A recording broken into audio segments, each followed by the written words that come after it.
বাংলাদেশ ও ভারত দুই দেশের প্রধানমন্ত্রী ও রাষ্ট্রপতিদের থেকে দুই দেশের জনগণের মধ্যে কোন দেশের সামরিক শক্তি বেশি শক্তিশালী এই নিয়ে তর্ক সর্বদা লেগেই থাকে। বাংলাদেশ আকারে অনেক ছোট, ভারতের থেকে অর্থনীতিতে অনেক পিছিয়ে, এই নিয়ে তারা বিভিন্নভাবে ট্রোলও হয়। তবে বাংলাদেশ ও ভারতের সামরিক শক্তির তুলনা করতে গেলে এটি ভৌগোলিক অবস্থান, সামরিক বাজেট, প্রযুক্তি প্রভৃতির উপর ভিত্তি করেই করা হয়। ভারত বিশ্বের অন্যতম বৃহৎ সামরিক শক্তিধর দেশ, যেখানে বাংলাদেশের সামরিক শক্তি আঞ্চলিক প্রতিরক্ষায় কেন্দ্রিত। তো যাই হোক, আজকের ভিডিওতে আমরা দুই দেশের সামরিক শক্তির মধ্যে তুলনা করব। তো বিস্তারিত জানতে হলে ভিডিওটিকে স্কিপ না করে শেষ অবধি অবশ্যই দেখুন। আর চ্যানেলে নতুন ভিউয়ার্স হলে চ্যানেলটিকে অবশ্যই সাবস্ক্রাইব করে দেন। তো যাই হোক, বেশি কথা না বাড়িয়ে মূল ভিডিওতে চলে যাচ্ছে। ভারতের official name Republic of India. Asia মহাদেশের দক্ষিণের এই দেশটির রাজধানী শহর নতুন দিল্লি। 1947 সালে স্বাধীন হওয়া এই দেশটি পৃথিবীর মানচিত্রে জায়গা দখলের তালিকায় 7 নম্বরে রয়েছে।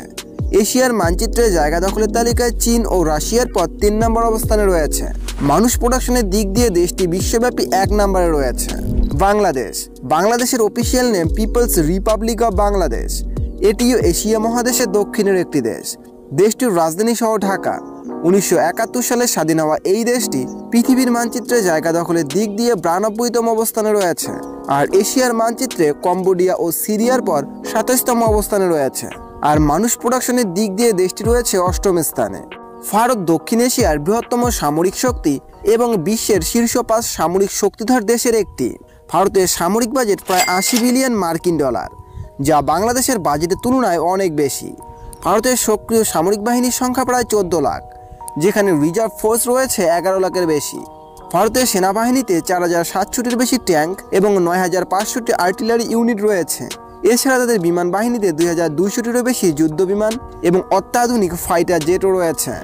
ভারতের নৌবাহিনীতে একটি এয়ারক্রাফট, বেশ কিছু ডেস্ট্রয়ার এবং 15টি সাবমেরিন রয়েছে। ভারত মূলত পারমাণবিক শক্তিধর দেশ এবং তাদের কাছে প্রায় 160টি পারমাণবিক ওয়ারহেড রয়েছে উন্নত রকেট সিস্টেম যেমন ব্রহ্মস এবং মহাকাশ প্রযুক্তি ভারতের সামরিক শক্তিকে আরও বেশি শক্তিশালী করেছে। বাংলাদেশের সামরিক শক্তি আকারে ছোট হলেও এটি দেশের প্রতিরক্ষার জন্য যথেষ্ট দক্ষ। সামরিক বাজেট প্রায় 4 বিলিয়ন মার্কিন ডলার, যা প্রতিবেশী দেশ ভারতের থেকে অনেক কম। দেশটির সক্রিয় সামরিক বাহিনীর সদস্য সংখ্যা 2 লাখের বেশি, যেখানে রিজার্ভ ফোর্সের সংখ্যা 60,000। বাংলাদেশের সেনাবাহিনীতে প্রায় 350টির মতো ট্যাঙ্ক এবং উন্নত আর্মার রয়েছে। বিমান বাহিনীতে 50টির মতো যুদ্ধ বিমান রয়েছে, যার মধ্যে রয়েছে MiG-29 এবং F-7 ফাইটার জেট। বাংলাদেশের নৌবাহিনীতে রয়েছে 100টির বেশি যুদ্ধ জাহাজ, যার মধ্যে 2টি সাবমেরিন। তবে বাংলাদেশ পারমাণবিক শক্তি ব্যবহার করে না।